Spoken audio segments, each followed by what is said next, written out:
नमस्कार दोस्तों, स्वागत है आपका मार्केट इन 10 मिनट्स में, जहां पर हमारा उद्देश्य होता है कि हम अपने निवेशकों को एक ही वीडियो के अंदर लगभग सभी डेली शेयर मार्केट अपडेट्स और ज़रूरी स्टॉक स्पेसिफिक न्यूज़ प्रोवाइड करें। तो हमारी इस वीडियो को लाइक करके हमें सपोर्ट ज़रूर करें, और अगर आप हमारे चैनल पर पहली बार आए हैं तो इस चैनल को सब्सक्राइब करके बेल आइकन ज़रूर ऑन कर लें। साथ ही कॉमेंट में अपना फीडबैक देना ना भूलें, ताकि हम अपनी वीडियो को और भी बेहतर बना सकें।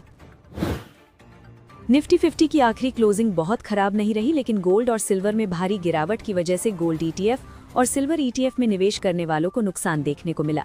कमोडिटी में कमजोरी का असर सीधे इन ETF पर पड़ा है। यूएस बाजार की बात करें तो रात में सेंटिमेंट काफी कमजोर था, लेकिन क्लोजिंग तक डाउ जोन्स काफी हद तक रिकवर कर गया और सिर्फ करीब 0.36% की गिरावट के साथ बंद हुआ। नैस्डैक में भी तेज गिरावट के बाद रिकवरी आई, जिससे ग्लोबल सेंटिमेंट थोड़ा संभला। यूएस मार्केट में रिकवरी आते ही गिफ्ट निफ्टी और SGX निफ्टी में भी सुधार देखने को मिला, जो पहले 25,350 से 25,370 के आसपास था। हालांकि रिकवरी हुई है, लेकिन अब भी बाजार किसी मजबूत जोश में नहीं दिख रहा। इंडियन करेंसी में भी सुधार देखने को मिला और डॉलर इंडेक्स के कमजोर होने से रुपए की वैल्यू बढ़ी। इसकी बड़ी वजह गोल्ड और सिल्वर की कीमतों में आई तेज गिरावट रही, क्योंकि इनका सीधा असर ग्लोबल करेंसी मूवमेंट पर पड़ता है। क्रूड ऑयल पिछले हफ्ते काफी वॉलेटाइल रहा और ईरान से जुड़े तनाव की वजह से ब्रेंट क्रूड में करीब 6 से 6.5% की तेजी देखने को मिली।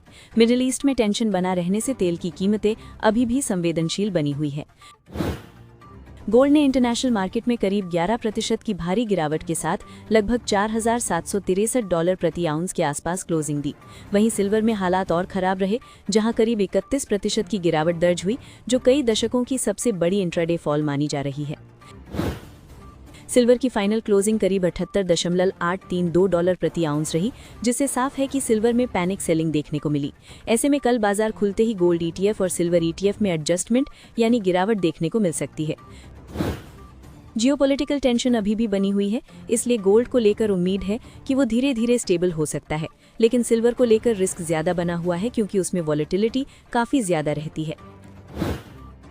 अगले हफ्ते इंडिया के 2 अहम इकोनॉमिक डेटा भी आने वाले हैं, जिसमें 2 फरवरी को मैन्युफैक्चरिंग PMI और 4 फरवरी को सर्विसेज PMI डेटा जारी होगा। ये आंकड़े भारत की आर्थिक स्थिति को लेकर बाजार को अहम संकेत देंगे। इसके अलावा RBI की MPC मीटिंग 4 फरवरी से 6 फरवरी तक चलेगी और 6 फरवरी को सुबह 10 बजे इसका आउटकम आएगा। इंटरेस्ट रेट और पॉलिसी स्टांस को लेकर बाजार की नज़र इसी पर रहेगी। जियोपॉलिटिकल फ्रंट पर मिडिल ईस्ट में तनाव बढ़ता दिख रहा है, जहां यूएस और ईरान के बीच बयानबाजी तेज हो गई है। डोनाल्ड ट्रंप ने ईरान को डील के लिए चेतावनी दी है, वहीं ईरान की तरफ से भी फुल मिलिट्री रेडीनेस की बात कही गई है। अगर यूएस और ईरान के बीच डील होती है तो तनाव कम हो सकता है, लेकिन अगर हालात बिगड़े तो ग्लोबल मार्केट पर इसका सीधा असर दिखेगा। इसलिए इस मोर्चे पर हर खबर मार्केट सेंटिमेंट बदल सकती है। एक पॉजिटिव अपडेट ये है कि इंडिया और यूएस के बीच ट्रेड टॉक्स तेजी से आगे बढ़ रही हैं और यूनियन मिनिस्टर पीयूष गोयल के बयान के मुताबिक कई पुराने मुद्दे अब लगभग सुलझ चुके हैं। इससे बायलैटरल ट्रेड डील के जल्द साइन होने की उम्मीद बढ़ी है। यूएस ने इंडिया से रशियन ऑयल की जगह वेनेजुएला क्रूड लेने की बात भी कही है और बदले में टैरिफ प्रेशर कम करने का संकेत दिया है। ये कदम ग्लोबल ट्रेड और एनर्जी मार्केट दोनों के लिए अहम माना जा रहा है। कल 1 फरवरी को सुबह 11 बजे वित्त मंत्री निर्मला सीतारमण बजट 2026 पेश करेंगी और इस बार खास नज़र रेलवे सेक्टर पर है, क्योंकि रेलवे को देश की अर्थव्यवस्था की रीढ़ माना जाता है।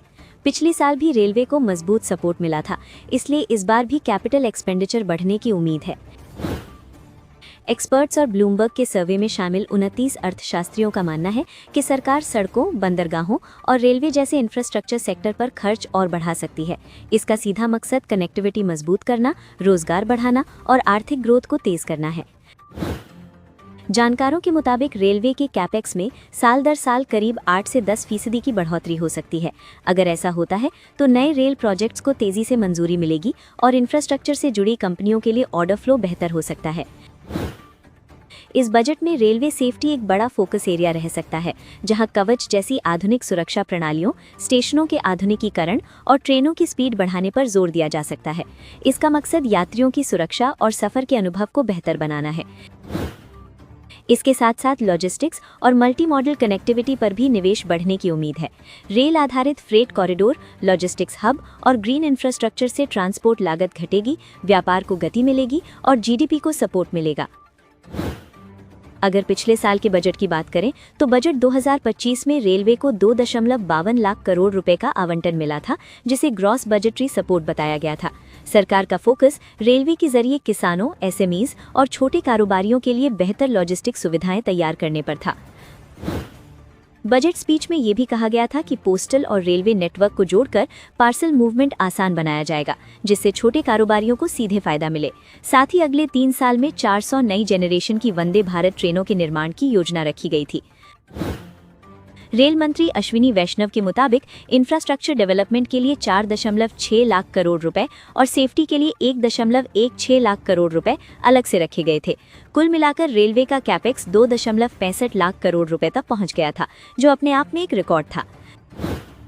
स्टॉक्स की बात करें तो एक्सपर्ट्स मानते हैं कि रेलवे पर सरकार के फोकस की वजह से काफ़ी उम्मीदें पहले ही शेयरों के वैल्यूएशन में शामिल हो चुकी हैं। इसलिए इस बार बजट का असर पूरे सेक्टर की बजाय स्टॉक स्पेसिफिक ज़्यादा देखने को मिल सकता है। ब्रोकरेज फर्मों का मानना है कि station redevelopment, safety upgrades, PM गति शक्ति के तहत रेलवे कॉरिडोर, कवच 4.0 और एडवांस सिग्नलिंग सिस्टम्स पर सरकार का जोर बना रह सकता है। जिन कंपनियों के पास मजबूत ऑर्डर बुक और बेहतर एग्जीक्यूशन क्षमता है, वे आगे बेहतर प्रदर्शन कर सकती हैं। पीएसयू सेगमेंट में राइट्स को पसंदीदा माना जा रहा है, क्योंकि इसका कंसल्टेंसी आधारित बिजनेस मॉडल रेलवे और इंफ्रास्ट्रक्चर प्रोजेक्ट से गहराई से जुड़ा हुआ है। इससे इसे लगातार ऑर्डर मिलने की संभावना बनी रहती है। वहीं गैर पीएसयू कंपनियों में तितागर रेल सिस्टम्स पर निवेशकों की नजर है, जिसे रोलिंग स्टॉक की बढ़ती मांग, क्षमता विस्तार और निर्यात के नए अवसरों से सपोर्ट मिल रहा है। अगर बजट में रेलवे को मजबूत पुश मिलता है तो ऐसी कंपनियों को सीधा फायदा हो सकता है। बजट 2026 के दौरान इंश्योरेंस सेक्टर के शेयर निवेशकों के फोकस में रहेंगे। इंश्योरेंस सेक्टर में पहले से सुधारों की प्रक्रिया चल रही है और इस बार भी टैक्स से जुड़े ऐलानों पर खास नजर है। अगर सेक्शन 80 सीसीडी का दायरा बढ़ाकर नेशनल पेंशन सिस्टम के साथ साथ लाइफ इंश्योरेंस कंपनियों की पेंशन स्कीम्स को शामिल किया जाता है तो सेक्टर के लिए ये बड़ा पॉजिटिव संकेत होगा। इसके अलावा अगर टर्म इंश्योरेंस के लिए अलग से टैक्स डिडक्शन सेक्शन लाया जाता है तो इससे HDFC life, SBI life, ICICI prudential life, max financial services और एलआईसी जैसे शेयरों में मांग बढ़ सकती है, क्योंकि इससे पॉलिसी लेने वालों को सीधा टैक्स फायदा मिलेगा। जनरल इंश्योरेंस से जुड़े शेयर भी बजट में फोकस में रह सकते हैं। अगर सेक्शन 80D के तहत टैक्स डिडक्शन की सीमा बढ़ाई जाती है या मेडिकल इंश्योरेंस को नए टैक्स सिस्टम में शामिल किया जाता है तो Star Health, Niva Bupa, ICICI Lombard और न्यू इंडिया एश्योरेंस जैसे शेयरों में हलचल आ सकती है। हालांकि अगर सरकार पुराने टैक्स सिस्टम की बजाय नए टैक्स सिस्टम को ज्यादा प्रमोट करती है तो यह पूरे इंश्योरेंस सेक्टर के लिए नेगेटिव हो सकता है। नए टैक्स सिस्टम में इंश्योरेंस से जुड़ी टैक्स छूट नहीं होने की वजह से LIC, HDFC life, SBI life, ICICI prudential life और स्टार हेल्थ जैसे शेयरों पर दबाव बन सकता है। ऑटो सेक्टर भी बजट 2026 का एक बड़ा फोकस एरिया रहने वाला है। अगर बजट में वेतन आयोग से जुड़े संशोधनों के लिए ज्यादा आवंटन किया जाता है तो इससे सैलरी बढ़ेगी और गाड़ियों की मांग में सुधार देखने को मिल सकता है।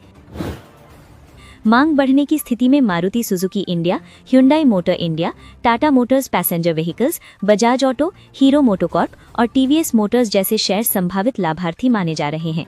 गोल्डमैन सैक्स पहले ही संकेत दे चुका है कि वेतन आयोग लागू होने से मारुति सुजुकी को सबसे ज्यादा फायदा मिल सकता है।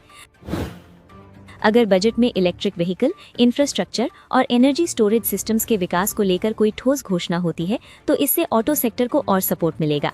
ऐसे में Bajaj auto, TVS motor, Ola electric, Tata Motors, Mahindra and Mahindra और जेबीएम ऑटो जैसे शेयरों पर नजर बनी रह सकती है।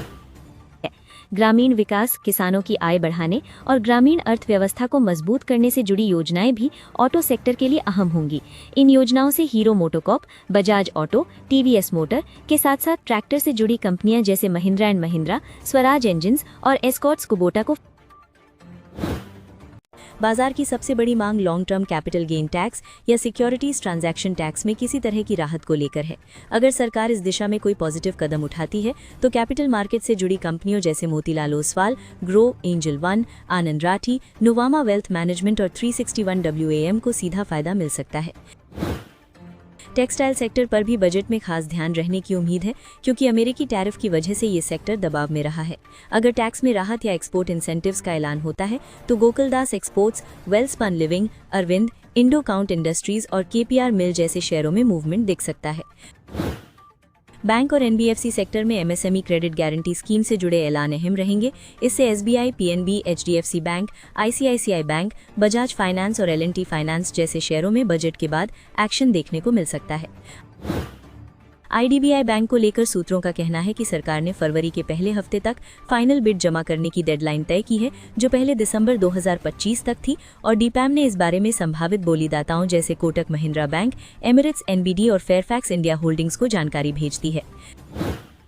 स्टील अथॉरिटी ऑफ इंडिया के Q3 नतीजों की बात करें तो कंपनी का नेट मुनाफा बढ़कर 374 करोड़ रुपए हो गया है, जो पिछले साल 142 करोड़ रुपए था। वहीं आय 12% बढ़कर 27,371 करोड़ रुपए और ईबिट्डा 13% बढ़कर 2,294 करोड़ रुपए रहा, जिससे साफ है कि ऑपरेशनल परफॉर्मेंस में हल्का सुधार देखने को मिला है। ग्लेनमार्क फार्मास्यूटिकल्स ने Q3 में मजबूत प्रदर्शन किया है, जहां शुद्ध मुनाफा 15.8% बढ़कर 403 करोड़ रुपए पहुंचा, राजस्व 15.1% बढ़कर 3,900 करोड़ रुपए रहा और ईबिट्डा में 45% की तेज बढ़त देखने को मिली, जिससे मार्जिन भी साल भर पहले के 17.8% से बढ़कर 22।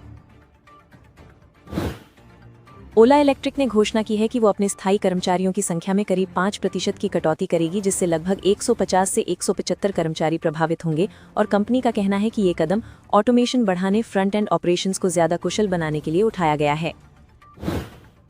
सेंट्रल डिपॉजिटरी सर्विसेज के Q3 नतीजों में शुद्ध मुनाफा 2.5% बढ़कर 133.3 करोड़ रुपए रहा और राजस्व 9.5% बढ़कर 304.3 करोड़ रुपए पहुंचा।